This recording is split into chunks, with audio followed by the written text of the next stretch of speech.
Perfeito. E dizer que esse tipo de formação constitui o objetivo do Instituto Latino-Americano de Estudos sobre Direito, Política e Democracia, que nós, Vitor, entre várias pessoas, Vitor, Sinara, eu e outros colegas, Renata Neres, no dia 8 de maio de 2015, resolvemos fundar. No dia 8 de maio, exatamente, por ser uma data significativa da humanidade, apesar de nós comemorarmos os 70 anos da derrota do nazismo, a história recente tem mostrado, infelizmente, que parece que a humanidade não aprendeu muito. Quando nós observamos o que acontece hoje, nós observamos a proliferação dos discursos de ódio, etc., etc., e nós perguntamos como isso pode se dar, se nós ainda temos sobreviventes, testemunhas, poucas algumas, mas temos, do que aconteceu na Segunda Guerra. Mas isso foi que desencadeou essa nossa vontade de discutir e de alcançar o maior número possível de pessoas com essas discussões que, pelas diversas razões aqui expostas pelo Vitor, num plano mais internacional, pela Sinara, num plano nacional, parecem ser questões que desafiam a todos nós e que inquietam a todos nós, mesmo enquanto, claro, na nossa condição humana. Eu, então, gostaria de começar falando sobre o populismo, que é algo que eu julgo complexo, e vou, no primeiro momento, meus amigos, fazer uma abordagem teórica. E gostaria de partir de uma palavra aqui da exposição do Vitor e da Sinara a respeito dessa dubiedade do populismo.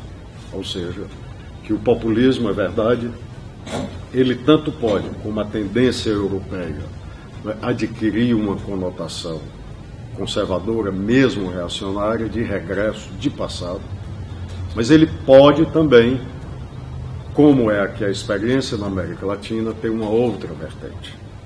Isso confirma, eu vou falar mais tarde, apenas o desenvolvimento desse fenômeno do populismo e a diferença desse desenvolvimento na Europa e aqui na América Latina, onde nós temos análises completamente distintas uma da outra. E também do ponto de vista epistemológico, de dizer que nas ciências sociais, e mesmo isso eu estou incluindo também o direito, o populismo sempre teve uma visão marginal.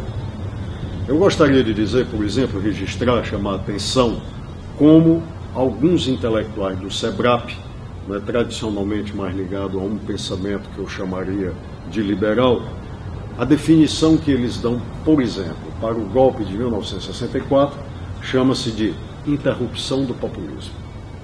É evidentemente que quando se faz uso dessas palavras, eu estou, em determinada medida, até abrindo espaço para a percepção de quem lê a expressão interrupção do populismo, eu abro um espaço para que alguém até ache, eventualmente, que o golpe de 1964 resolveu um problema negativo da política e da organização política do Estado brasileiro, porque interrompeu o populismo. E por se tratar, na verdade, de uma mera interrupção do populismo, a categoria política do populismo não mereceria maior atenção.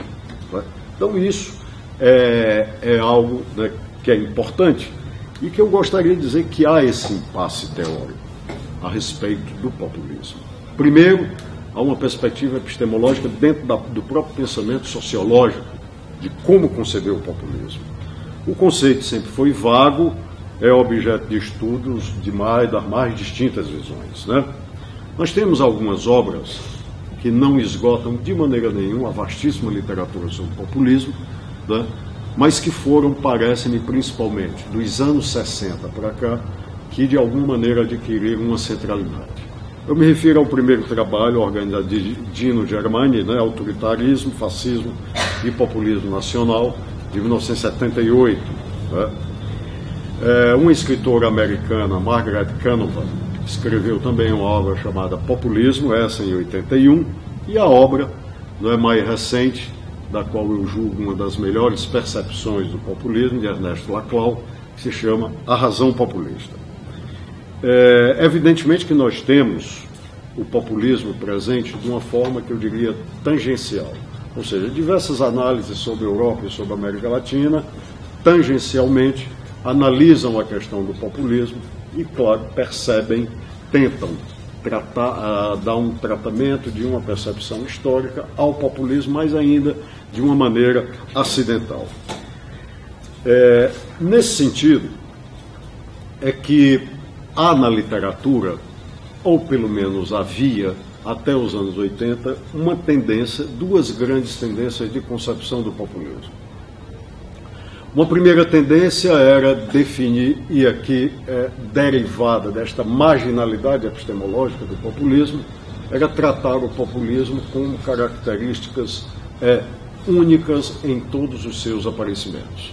Significaria dizer que nessa visão, que há um dos principais representantes, chama-se Donald McRae, na sua obra Populismo como Ideologia, há uma perspectiva de não diferenciar os aspectos internos e mais complexos de cada uma das chamadas experiências populistas.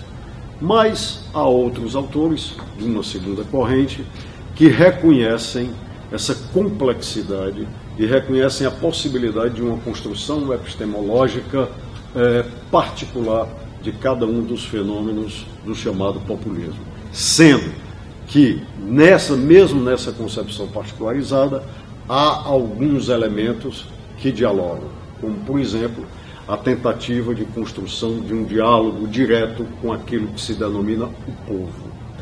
Por fim, há uma terceira corrente que entende um viés, eu discordo absolutamente dessa visão, mas que entende um viés até próximo de nazismo e fascismo e populismo, na medida em que a preocupação do populismo, a preocupação teórica de compreensão de povo e de diálogo com o povo, na verdade se aproximaria dessa mesma versão fascista e nazista de povo. Eu discordo dessa terceira opção, que é bem menor, em razão de que a construção populista, mesmo em qualquer uma das vertentes que se queira, da percepção de povo, ela jamais passou, por exemplo, pelo elemento necessário racial de superioridade racial.